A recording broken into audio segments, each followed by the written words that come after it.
Bab 155. Dis, maafin aku. Aku sahabatmu tapi selama bertahun lamanya tidak peka dengan kesedihanmu. Sahabat macam apa aku ini? Dora seketika terisak. Isadora memang gadis ceria nan periang tapi dia mudah sekali meneteskan air mata. Gendis melepaskan pelukan Dora. Kamu lagi kenapa, sih? Aku sedih kenapa, lo? Sudahlah, aku sudah tahu rahasia kalian. Tak usah lagi kamu teruskan sandiwara konyolmu bersama Dimas. Pernikahan bukan main-main, Dis. Kok bisa Mimisus mengizinkan Dimas menikahimu? Seketika Gendis terbelalak. Tunggu, apa maksudmu? Mimisus bilang apa sama kamu? Gendis tampak panik. Dora menggeleng. Mimisus tidak pernah mengatakan apapun. Buku harianmu yang sudah bercerita banyak padaku. Maaf jika aku lancang, kau boleh mengataiku apa saja karena tanpa izin membaca buku harianmu. Lalu Dora menceritakan bagaimana dia bisa berakhir membaca diari milik Gendis di kamarnya tempo hari. Gendis lunglai dengan tatapan nanar setelah mendengar penjelasan dari Dora. Dimas dan aku memang sangat dekat denganku sejak kecil. Selain sering ribut, Dimas perhatian padaku. Teman belajar, teman berantem, teman nyemil dan teman berpetualang. Dimas kecil sangat menggemaskan dengan tubuh gemoynya. Tapi kenapa Dimas besar kini tampak menyebalkan di mataku? Itu semua karena apa? Dia sudah menawanmu sekaligus mengabaikanmu, Dis. Dora berkata tegas di kalimat terakhir. Gendis merasa tenggorokannya kering dan tercekik. Rahasianya bersama Dimas selama ini sudah diketahui Dora. Aku tak ingin dibantah. Jangan keluar sanggahan apapun darimu. Aku sudah tahu semua ceritamu dari buku harianmu. Dis, yang bodoh itu aku atau kamu? Aku sahabat yang tidak peka atau kamu yang mau saja dimanfaatkan oleh Dimas? Dora semakin terisak keras. Dora, Dimas sudah kuanggap saudaraku sendiri. Dia sangat dekat denganku karena seusia dan tumbuh bersama sejak kecil. Perhatiannya padaku kuanggap sebagai perhatian seorang saudara. Aku tak menduga jika selama ini dia menyukaiku. Dan kamu rela hancur seperti lilin demi untuk menutupi perasaan Dimas padaku. Kenapa Mimisus tega membiarkan Dimas menikahimu? Kamu berhak bahagia, Dis. Bukan tertawan dan terkungkung dalam hubungan anehmu bersama Dimas. Dora berkata panjang lebar dan tidak memberi kesempatan Gendis untuk membela diri atau sekedar sedikit memberi penjelasan. Gendis tampak pasrah. Jauh di dasar hatinya dia merasa lelah. Sangat lelah. Pilih salah satu, bertahan dengan Dimas atau mendapatkan kebahagiaan dengan yang lain. Kenapa pilihanmu sangat sulit? Aku mencintai Dimas, Dora menyentil dahi Gendis. Sampai kapan kamu menahan sesak di dada? Gendis menghela napas dalam dan panjang. Sebetulnya, sejak awal menikah, Dimas sudah bersikap manis padaku dan berusaha untuk menyenangkan hatiku. Tapi lalu berubah saat Kak Rangga hilang. Dia benar-benar mencemaskan keadaanmu. Perasaannya padamu semakin bergelora. Mungkin di sudut hatinya yang terdalam, jika Kak Rangga benar menghilang, dia yang akan menjadi penggantinya dan benar-benar mengabaikan aku. Tapi anehnya aku tak bisa membencimu, Kamu sahabatku sejak lama, sahabat yang ceria, baik dan sangat menyenangkan. Aku suka berteman denganmu. Dora menyeka air mata dengan tisu serta berkali-kali membuang ingus yang sama deras keluar bersama air matanya. Aku tak bisa menerima perasaan Dimas. Dia saudaraku. Sudah kuanggap saudara. Oh, sungguh Dimas yang kini berubah tampan kenapa membuatku kesal. Dora mencebik. Jangan benci Dimas. Siapapun tidak bisa memilih pada siapa hati kita menjatuhkan pilihan. Ini soal perasaan, Toh, Dimas tidak berniat merebutmu dari Kak Rangga. Dia hanya memberimu perhatian, sama seperti saat kalian kecil dulu. Dora kembali menyentil dahi Gendis. Kamu masih saja membela Dimas. Sinetron banget nggak sih? Tak adakah rasa sakit hati di hatimu? Oh, ada, tapi kamu buta. Buta karena terlalu bucin. Omel Dora. Gendis terdiam. Ada perasaan lega Dora mengetahui semuanya. Ra, aku mohon, cukup rahasia ini sampai di kamu saja, ya. Aku harus menutup rapat rahasia suamiku. Dora membekap Gendis dengan bantal, gemas karena masih saja membela Dimas.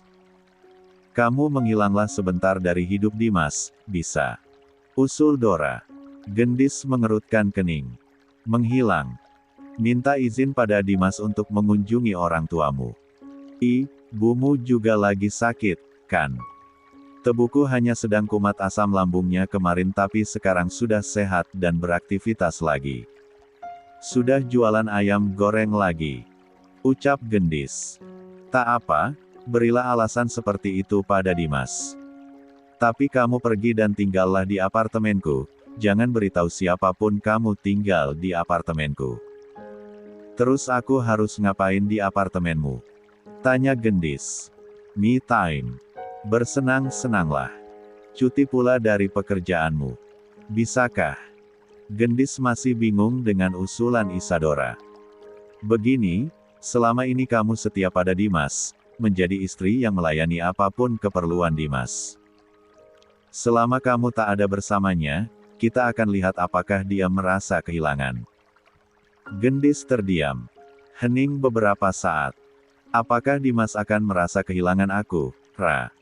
Tanya Gendis sangsi. Kalau Dimas merasa kehilangan, itu bagus. Tapi kalau tidak, kamu berhak menentukan pilihan. Apa kamu tak ingin bahagia, Dis? Dicintai dan diratukan oleh seorang lelaki itu menyenangkan, sungguh. Jangan hanya kamu saja yang merajakan Dimas. Dia pun harus membuatmu merasa istimewa, Gendis. Dora gemas melihat Gendis yang masih saja ragu. Singkirkan dulu kebucinanmu. Tapi aku tak bisa membuka hati untuk yang lain, Ra. Sahut Gendis pelan. Siapa yang menyuruhmu membuka hati untuk yang lain? Itu urusan nanti, andai Dimas tidak sedikit pun merasa kehilangan, ya sudah finish. Aku mendukung Kak Nathan merebutmu dari Dimas. Gendis melempar bantal kursi ke wajah Dora. Jangan sembarangan kenapa sih, Ra? Ya ampun, Nathan. Kenapa harus dia coba? Ya terus kamu maunya siapa? Kak Nathan kulihat menaruh perhatian sama kamu.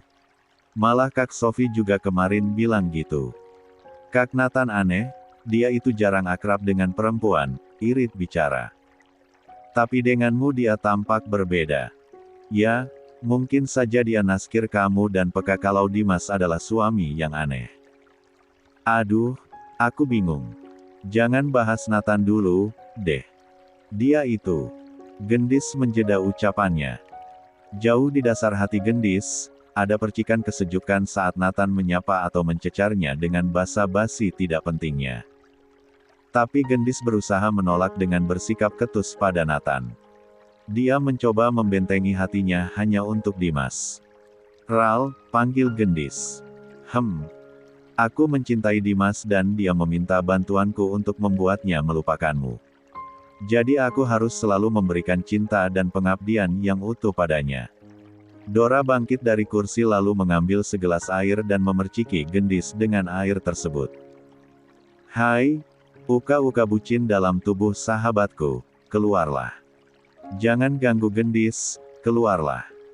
Dora melafalkan ayat kursi dengan khusyuk pada air dalam gelas. Gendis gemas melihat tingkah Dora. Dia merebut gelas lalu menenggaknya dengan abis. Nggak mempan, Ra. Dora memukul kepala Gendis berkali-kali dengan bantalan kursi karena gemas dengan kebucinan Gendis. Keluar kau uka-uka. Keluar. Dora dan Gendis bergumul di atas sofa. Kedua sahabat itu tertawa bersama melepaskan penat di dada. Saat mereka sedang bergumul, terdengar bel pintu rumah berbunyi. Pergumulan pun terhenti. Siapa? Bisik Gendis. Dora segera beranjak menuju pintu depan. "Halo, Non Rara," sapa Nathan ceria seraya membawa 3 Tupperware di tangannya. "Ini 1 untukmu, dan ini yang 2 boleh titip nggak untuk Kak Sophie dan Tante Gendis." Apa ini?" Dora menerima Tupperware yang berisi makanan dari Nathan juga berbeda warnanya. "Hasil resep baruku," sahut Nathan. "Sudah kubilang jangan panggil aku Tante," serobot Gendis yang muncul di belakang Dora. "Oh, Tante ada di sini, toh. Pantes tadi aku ke rumah nggak ada yang keluar. Kupikir Tante nggak mau nemuin aku," kekeh Nathan. Gendis menaikkan sebelah cuping hidungnya karena Nathan tak mau mengubah panggilan padanya. "Kak Nathan, nanti Gendis mau pergi beberapa waktu, mungkin agak lama," ucap Dora. "Oh, mau kemana?" tanya Nathan antusias. "Mau healing," sahut Dora. "Oh, bulan madu, ya. Kan pengantin baru katanya," kekeh Nathan lagi. "Enggak, Gendis mau pergi sendirian. Mau healing sendirian aja. Kenapa tak ditemani suaminya?" tanya Nathan. "Kak Nathan mau nemenin memangnya?" goda Dora. Seketika Gendis menimpuki Dora dengan bantalan kursi yang ada di ruang tamu. Tapi anehnya, ada gelenyar aneh di hati Gendis melihat Tupperware warna pink yang dimaksudkan Nathan untuk dirinya. Gendis dan Dimas sedang makan malam dengan ceria.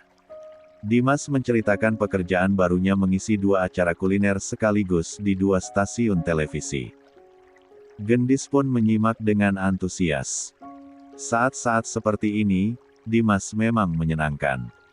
Bicara dengan santai serta selalu tersenyum pada Gendis. Dia menjadi ragu untuk pergi. Tapi Dora memaksanya untuk menghilang sementara waktu dari hidup Dimas, demi untuk menguji sebesar apa arti dirinya bagi Dimas. "Dim, aku mau minta izin," ucap Gendis. "Izin kemana?" "Ngapain?" "Untuk beberapa hari aku pergi dari rumah. Ibuku sakit, aku ingin menemaninya." "Bukannya ibumu sudah sembuh?" tanya Dimas. "Iya, memang kemarin sudah sembuh. Tapi sekarang drop lagi, ya biasalah usia sepuh. Mungkin rindu denganku juga. Jadi aku ingin menemani ibu, apa kau mengizinkan?" "Tentu saja, biar besok aku antar." "Nggak usah, aku bawa mobil sendiri saja dan lagi aku pulang setelah mengajar," cegah Gendis. Dimas mengangguk pelan. "Jangan lupa matikan AC kamar kalau kamu mau pergi kerja, jangan lupa kunci pintu tiap pulang dan pergi dari rumah. Pintu rumah ini masih manual, bukan smart lock macam apartemenmu di Venezuela," pesan Gendis. Dimas tersenyum. "Lia, tenang saja. Aku lo bertahun-tahun hidup sendiri di negeri orang," kekeh Dimas. "Sombong," cebik Gendis manja. Berat rasanya meninggalkan Dimas. Di luar hatinya yang masih belum move on dari Isadora, Dimas tetap menyenangkan, sebagai teman saja tentunya, bukan sebagai seorang suami. Namun status Dimas kini bukan teman atau pacar pura-pura. Dimas adalah suaminya, yang seharusnya, hati, perhatian dan cinta Dimas hanya untuk Gendis seorang. "Rencana mau menginap berapa hari di rumah, Bu?" tanya Dimas. Entahlah, aku belum tahu. Nanti lihat bagaimana kondisi ibu. Memang berapa hari kamu izinkan aku pergi?" "Terserah, bebas," sahut Dimas. Gendis tersenyum, sedikit sedih karena tak ada ekspresi keberatan di wajah Dimas. "Kamu jagain Dora dulu sendirian. Aku biasanya nemenin Dora di rumah kalau libur mengajar atau mengajar cuma setengah hari."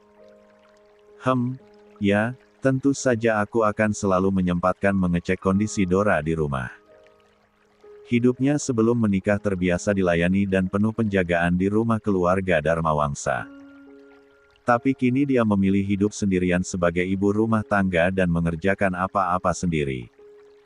"Kalau aku jadi Kak Rangga, aku akan..." Sangat khawatir meninggalkan Dora yang terbiasa hidup serba enak di rumah Papa Angsa harus selalu sendiri saat ditinggal kerja. Gendis tersenyum, lebar dan renyah. Aku juga istrimu, Dim. Selalu sendirian di rumah, mengerjakan apa-apa sendiri, melayanimu dengan penuh cinta. Adakah rasa khawatirmu untukku? Ah, tentu saja tidak. Hati Gendis memilin pedih. Dora ingin belajar mandiri. Lagipun, di sini dia nggak sendiri. Ada aku, Kak Sophie dan kamu yang selalu menjaga dan mengawasi Dora. Gendis berucap tegar dan tetap menampilkan senyum terbaiknya. Terima kasih ya, Dis. Kamu adalah partner hidup yang selalu mengerti aku. Dimas tersenyum lembut. Partner hidup yang selalu mengerti dirimu. Tentu saja, aku selalu seperti itu sejak dulu. Sejak dirimu masih lelaki kecil gendut yang hobi makan, dan menemani serta memberimu semangat untuk diet demi membuat Dora tertarik padamu. Tapi kini aku istrimu, bukan lagi sekedar partner hidup semata. Senyum Gendis tetap lebar dan manis untuk Dimas. Dimas pun senang karena Gendis selalu saja bisa memahami hatinya. Malam itu setelah makan malam, keduanya berbincang ringan seraya menonton televisi di ruang tengah selama 1 jam. Lalu Dimas mengajak Gendis tidur. Tapi tentu saja mereka tidur dengan guling sebagai pemisah. Itu berlaku sejak Rangga menghilang di Turki. Aku mau membaca, kamu tidurlah duluan. Titah Dimas mematikan lampu besar dan menyalakan lampu hias yang temaram di dekat tempat tidur. Gendis tersenyum, naik ke tempat tidur lalu menarik selimut dan membelakangi Dimas, pernikahannya masih seumur jagung. Tapi Gendis begitu merindukan guling pembatas terbang entah kemana lalu Dimas merapat padanya, memeluknya dari belakang lalu menciumi tengkuknya dengan penuh pengharapan. Harapan yang sia-sia Gendis pikir. Akhirnya Gendis merasa mantap meninggalkan Dimas sementara waktu. Dia sudah bulat menerima saran Isadora. Gendis cepat tertidur, bukan karena mengantuk, tapi karena ingin melupakan harapan guling pembatasnya terbang, tapi itu adalah sesuatu yang tidak mungkin. Jadi Gendis memilih untuk segera pulas. Jam 1 malam Gendis terbangun. Posisinya masih saja sama, membelakangi Dimas. Pelan dia menoleh ke sampingnya. Dimas mendengkur halus. Perlahan Gendis membalik tubuhnya, memandangi punggung Dimas, menikmati alunan napas teratur suaminya itu. Jemarinya hendak menyentuh punggung Dimas, tapi urung. Gendis hanya bisa menatap postur tubuh Dimas saat tidur dari belakang, pemandangannya setiap malam. Gendis teringat Dora pasti tidak akan begini. Dia tersenyum saat ingat Dora menceritakan malam pertamanya bersama Rangga, juga membahas malam-malam selanjutnya meski tidak mendetail, tapi Dora sangat bahagia. Tidurnya selalu saja bertelekan di lengan Rangga. Dim, bagaimana rasanya tidur di lenganmu? Apakah aku akan tertidur pulas ataukah terjaga semalaman? Arena rasanya pasti menyenangkan. Gendis menguap tertahan lalu tersenyum getir. Jemarinya perlahan menyentuh rambut Dimas tipis, takut Dimas terbangun. Gendis menangis. Dia menitikkan air mata tertahan. Maaf, ya. Aku hanya akan pergi sementara. Tapi bolehkah aku berharap jika kepergianku akan membuatmu kehilangan aku? Aku mencintaimu, Dim. Selalu kubentengi sikap dan hatiku dari lelaki lain yang ingin masuk dan mencoba mendekatiku. Itu karena aku ingin menjaga perasaan yang kupunya. Oh, tidak, bukan menjaga. Lebih tepatnya aku memang tak ingin siapapun kecuali dirimu seorang, Dim. Gendis menarik kembali jemarinya dari rambut Dimas. Dia tidur bertelekan lengannya sendiri. Gendis kembali terlelap dan terbangun pada dini hari. Gadis hitam manis itu duduk di tepi tempat tidur, memandangi piyama berlengan panjang yang dia pakai dengan sedih. Beberapa hari yang lalu Dora menghadiahinya 2 lingerie saat berbelanja bersama. Pakailah lingerie warna hitam ini, besoknya warna merah menyala. Jangan lingerie warna pink terus. Dora membelikannya dengan penuh semangat. Gendis tersenyum getir melihat ke arah koper yang akan dia bawa. Ra, dari sejak malam pertama hingga kini aku belum pernah sekalipun memakai lingerie. Bagaimana bisa menggoda Dimas dengan lingerie? Yang ada aku akan ditertawakan karena Dimas pikir aku sedang membadut. Lagi pula aku malu, pakai lingerie tapi jelas suamiku tidak menginginkan aku. Gendis menggeleng kuat beberapa kali. Dia keluar kamar setelah membetulkan selimut Dimas lalu membesarkan volume AC, cuaca dini hari selalu menjadi lebih dingin. Gendis pun mulai menyiapkan bahan-bahan masakan sebelum azan subuh berkumandang. Wanita itu menyiapkan segala sesuatunya seperti biasa untuk keperluan Dimas berangkat kerja. Jam 6 pagi semua urusan pekerjaan rumah Gendis sudah selesai. Meja makan sudah tertata rapi dengan sajian sarapan yang lengkap dan masih hangat tentu saja. Saat Dimas mandi, Gendis menyiapkan setelan baju dan perlengkapan lainnya untuk Dimas pakai.